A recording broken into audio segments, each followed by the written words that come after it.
When I was growing up, I never bothered to imagine much of a future. I managed the first 2 decades or so of my life, mainly by not really feeling much of anything. I cultivated an ability to be invisible, and I would sit so still sometimes that if I was reading outside, birds would come and like pull tufts of my hair out as nest material. And if that's not weird enough, on more than one occasion while I was riding the bus, someone sat on me. There was some part of me, though, that did hold out hope for a future. And while I was in my early 20s and carrying around a bottle of Ativan with me everywhere to manage my anxiety, I started consistently practicing yoga. I'd be lying if I said I loved it, but what I noticed was a sense of my own solidity. I felt strong and sometimes even graceful in my body. And it was also the first place that I realized I own my body. And there was the glimmer of possibility that maybe it was safe to be in it. I'm not an expert on anything, but I wanted to just share some of my stories as someone with complex PTSD, and also as a somatic experiencing practitioner.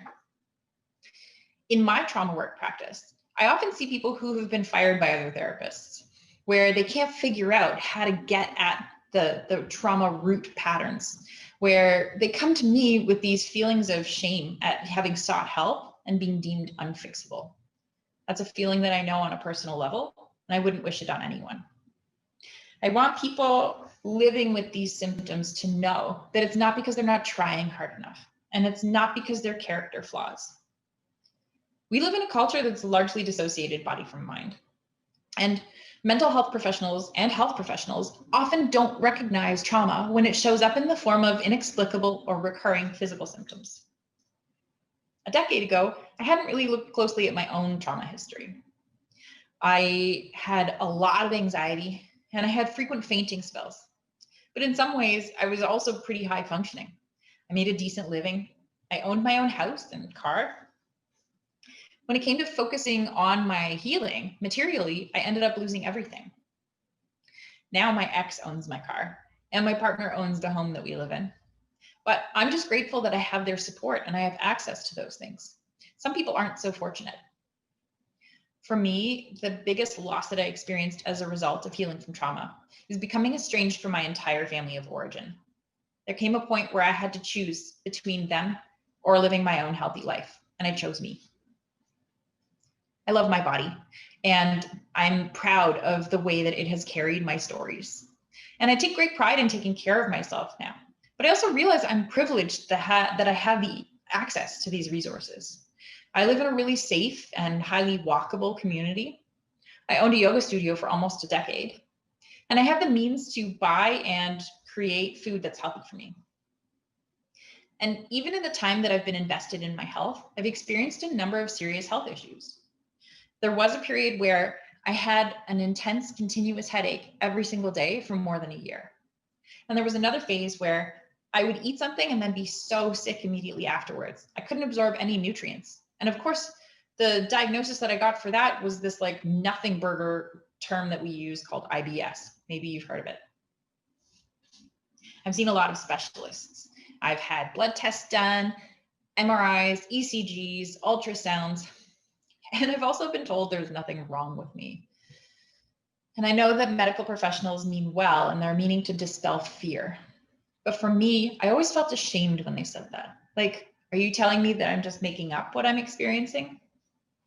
Not one of the specialists screened for a trauma history. So the only thing that came close to it is last year I had an ER visit for an irregular heartbeat. And I had a conversation with a resident doctor there about the fact that I suspected my arrhythmia was due to vagal tone issues because I have PTSD. Our entire culture is in a post-traumatic response pattern. We've cultivated an active dislike of uncomfortable and awkward feelings. There's no space for sadness, for fear, for anger. We don't talk about change. We don't talk about endings. We don't talk about how we're afraid. We float along this superficial kind of layer of life, propelled by unconscious inertia. And we basically just act like life happens to us. We have constant buffers of amusement and numbing available to us. We take pictures of the food we eat while we're scrolling and not noticing the effects of actually eating it. We binge TV shows. We text back at our convenience instead of answering the phone. Maybe that's just me, but I'm an elder millennial and nobody actually calls me. We consume alcohol and cannabis, and we medicate our symptoms at the encouragement of our health professionals, who have often displayed no curiosity whatsoever about the underlying causes. Just to be clear, for a lot of people, medication is an important part of the healing process. That's not what my beef is. My concern is that we don't look at the root, we only treat the symptoms. So that's where the problem is. There are a lot of misconceptions about what trauma is. So I'd like to take a moment and just dispel some myths that bug me. So number one, you have to forgive in order to heal. Well, what if forgiveness is actually a compassion that arises organically when we're given the space and support to feel safe and to integrate our stories? Number two, you really got to learn to let it go. So what bugs me here is the idea that we're supposed to cleave off a part of our experience or disown something in order to feel better. What if healing is actually being able to own all of our experiences and all of our parts?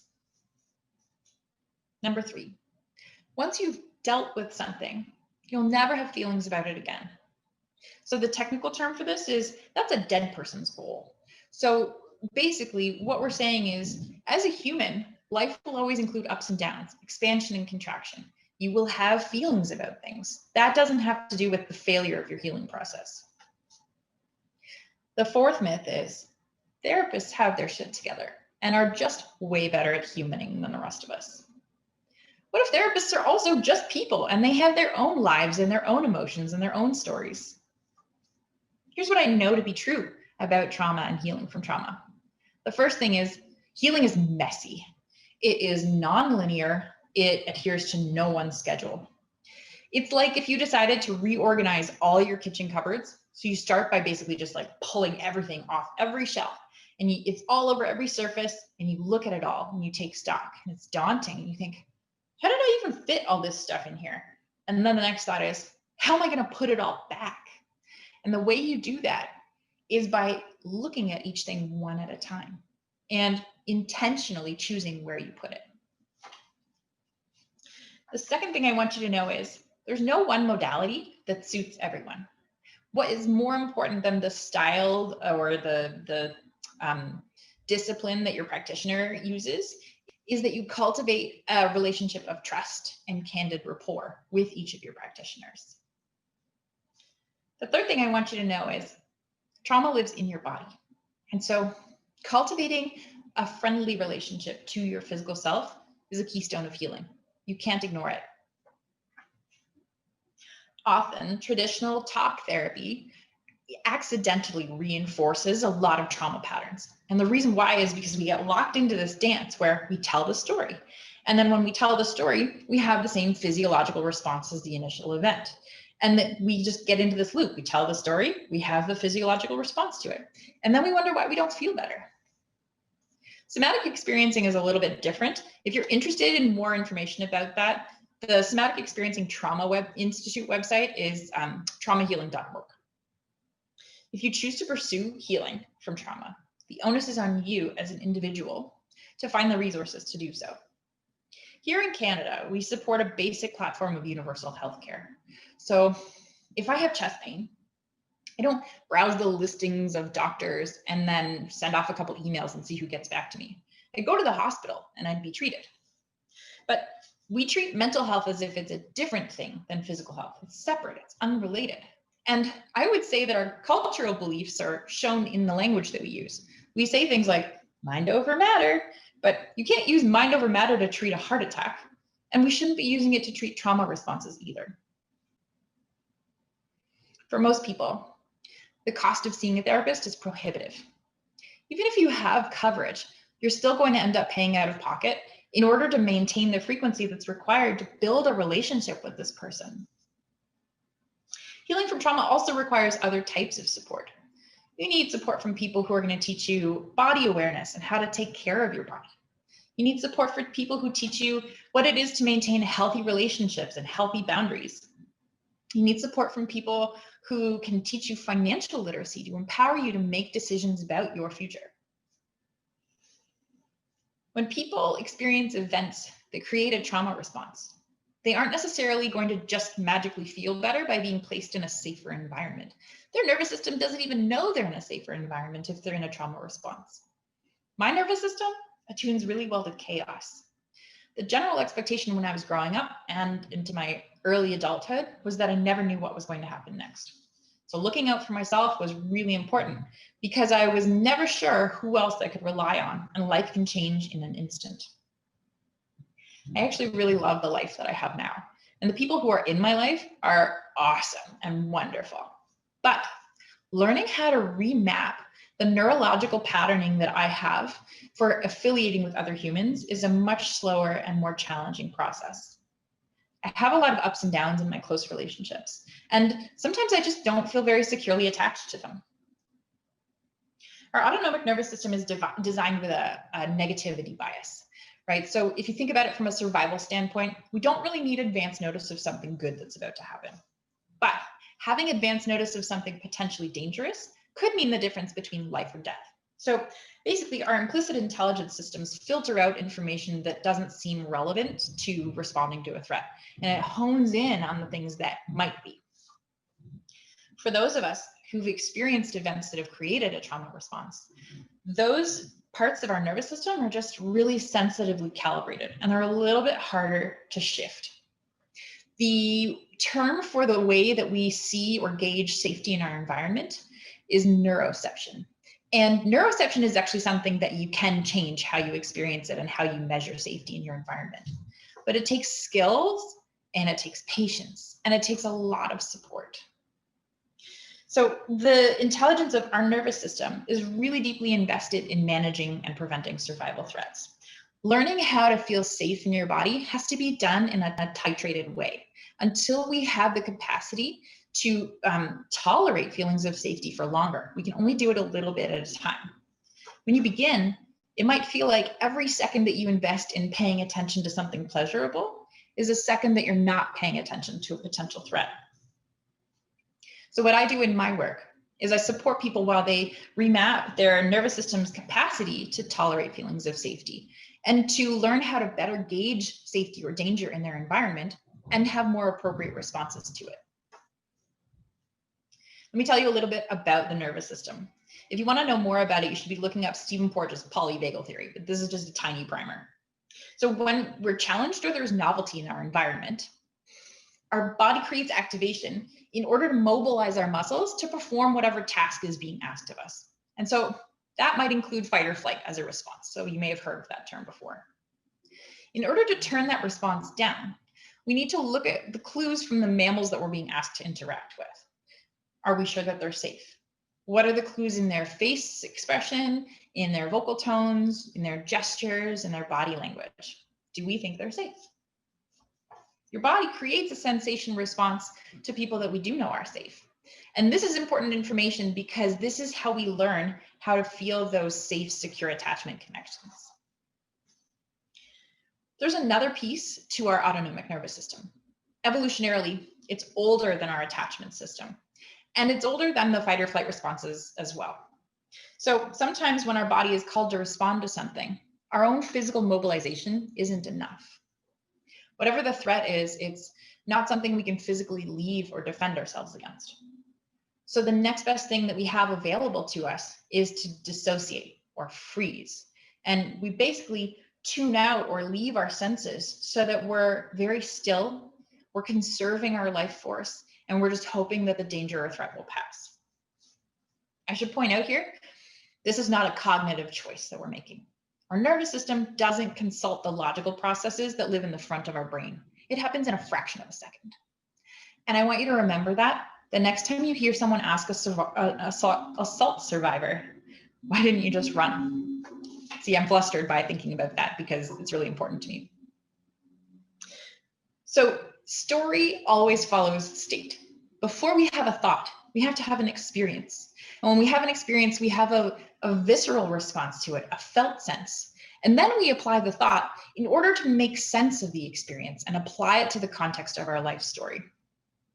It's not that story is not important. It's just that it's kind of like if we read the lyrics to a song without hearing the melody, it's not the same as listening to the song. Often the only way to manage experiences that we find deeply threatening is to take leave of our senses and, be cut off from our physical reality. So in order to return and reclaim those parts of us, what we have to do is learn how to feel ourselves. So that's called interoception, noticing our internal state of ourselves. And we have to then weave that felt sense into our stories so that the story and the bodily experience of it aren't so dissonant. For us to create a culture of presence and connection, first we have to really understand how far-reaching the impacts of trauma can be. So what happens when you're in the grocery store and you have a flashback because of a smell? Or what happens when you have such anxiety every morning that you struggle to get out of bed? Or what happens when you don't have enough energy to invest in your primary relationship and it falls apart? And then you feel like, see, I knew I was unlovable. When we have to choose to self-protect, we lose our connection to others. We don't have the energy to care for our home environment or invest in the relationships with our neighbors or in community initiatives. And at work, we don't have the energy to innovate, demonstrate our professional value. Sometimes we don't even have the energy to show up. This is something that bugs me. There's an entire wellness industry built on the hamster wheel of endless seeking that feeds on our not enoughness. It's a whole trope that's built on this idea that eventually you'll find the one magic thing that leads you to your happily ever after which you'll never experience hardships or have triggers or even adverse emotions ever again. What we really need is appropriate and accessible trauma care in our communities. Care that's multimodal and integrates approaches that include work for our thoughts, our emotions, and the physical manifestations of trauma. I personally know what a nauseating act of vulnerability it is to ask for help. And the people who are asking for support with their trauma are doing something that's radical. They're expressing hope for a better future. And for people who are willing to take that leap of faith, I want to live in a community where there's support for them to find their sense of goodness and belonging. The restoration of that sense of goodness and belonging is where the health of our communities resides. My hope today is that in sharing my stories, maybe you feel a little bit less alone. And you're not broken. You're important. And the world needs you to heal up and show up as your brilliant self.